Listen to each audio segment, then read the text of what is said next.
Somnath part 96 క్రితం తర్వాయి భాగం. శివరాశి గురుదేవునితో మౌనంగా తన నివాసానికి వెళ్ళాడు. దీనికి కారణం అతనికి తప్ప మరెవరికీ తెలియదు.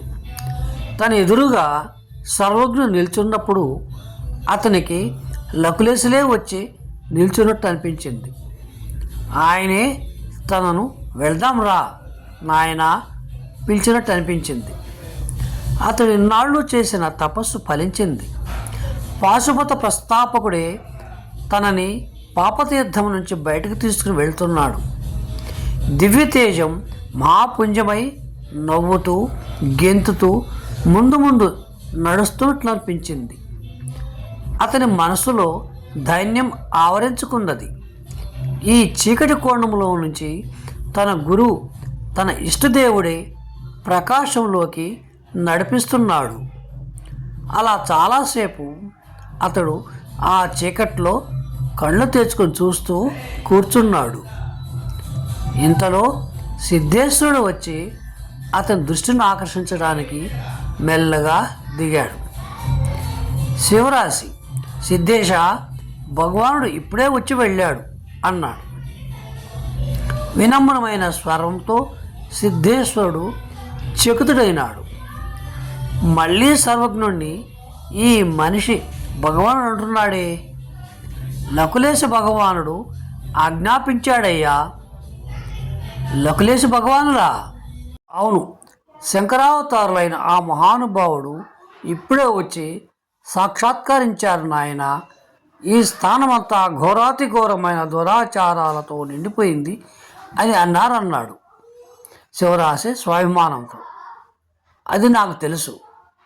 ఇంకా నన్ను సంబోధించి ధర్మాన్ని ఆచారాలను ద్వేషించే ఈ పాపులందరూ నీచమైన చావు చస్తారు. ఈ పాపమందిరాలు దగ్ధమై భస్మమైపోతాయి. నీవు ఈ స్థానం వదిలి ఈ పాపుల నీడ కూడా సోకని చోట మఠాన్ని నెలకొల్పు. పాశుమత మత ప్రభావాన్ని అక్కడి నుంచి ప్రచారం చేయి. నేను మునుపు చేసినట్లు సోమనాథ భక్తిని, త్రిపుర సుందరి మహోపాసనను ప్రపంచంలో వ్యాపింపు చేయి అని కూడా చెప్పారు. సర్వజ్ఞ గురుత్వాన్ని శివరాశి వదిలిపెట్టినప్పటి నుంచి శివరాశికే గురు పదవిని అంటగట్టాడు సిద్ధేశ్వరుడు. మీరు గురుదేవునికి కాదు సర్వజ్ఞుని చెప్పి ఖమ్మాంతం వెళ్ళడానికి ఏర్పాటు చేయించండి. సముద్రంలో కమలాకాణి నవలు కూడా ఉన్నాయి.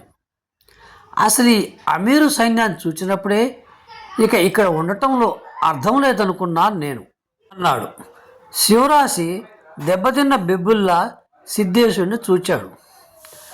ఆ పాపి సహాయంతో పారిపోవడం కంటే ఇక్కడే ఆత్మశక్తులు ఉపాసిస్తూ ఉండటం మంచిది. మరి వెళ్ళిపోవడం ఎలా? ప్రాణాల కోసం నేను పారిపోవటం లేదు, పరమేశ్వరాజ్ఞ ఇది. త్రిపుర సుందరి నాకు దారి చూపుతున్నది. ఆమె చూపిన దారి వెంట నేను వెళ్తాను. అప్పుడే పాశుపత మతం ఉద్ధరింపబడుతుంది. అలా అంటున్నప్పుడు అతనికి బయట దీపకాంతిలో త్రిపుర సుందరి దారి చూపుతున్నట్లు కనిపించింది. తనను పిలుస్తున్నట్లు అనిపించింది. సిద్ధేశ, అదుగో మనకు ఆజ్ఞ లభించింది. మహామాయ దారి చూపుతున్నది. బయలుదేరు. ఈ పాపస్థలాన్ని విడిచి వెళ్ళాలి. నడు అడిగాడు. వెళ్ళడం ఎలా స్వామి అని సిద్ధేశుడు తన గురువుగారి మాటలకు విసిగిపోయి శివరాశి వ్యాగులతో పాటు నలువైపులా చూచాడు. కలలోంచి తేరుకున్నట్లు కొంతసేపటికి తేరుకున్నాడు. పోయి దిద్ద చాళుక్యుడిని పిలుచుకునిరా. ఆయన జనగడ ద్వారానికి పహరా ఇస్తున్నారు. వెళ్ళి నేను ఆజ్ఞాపిస్తున్నాను చెప్పు. వెంటనే వచ్చి కలుసుకోమని చెప్పు. సిద్ధేశుడు వెళ్ళిపోయిన తర్వాత కొంతసేపటికి హరిదత్తుడు మరొక భైరవుతో వచ్చాడు. నమశివాయ గురుదేవా. శివాయ నమః. ఏమిటి నాయన అన్నాడు శివరాశి. ఇక బయలుదేరండి గురుదేవా. మహామాయ పూజకై ఏర్పాట్లన్నీ చేశాం. ఇక మీ రాక ఒక్కటే మిగులు. మీరు వస్తే చోళాను ఎత్తుకుని వస్తాం.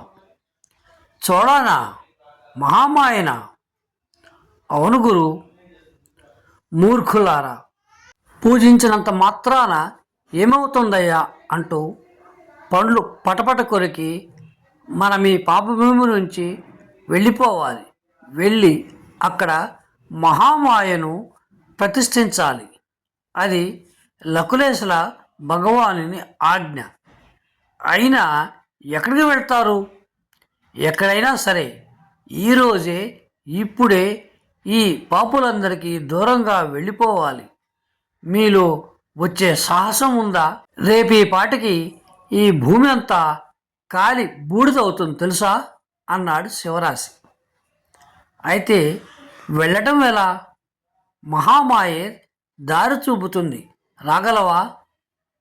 తప్పకుండా. సరే, వెళ్ళి చోళాను తీసుకురండి. కానీ ఎవరికీ తెలియకూడదు. ఒక్క ఘడియలో ప్రభాసాన్ని విడిచిపెట్టాలి.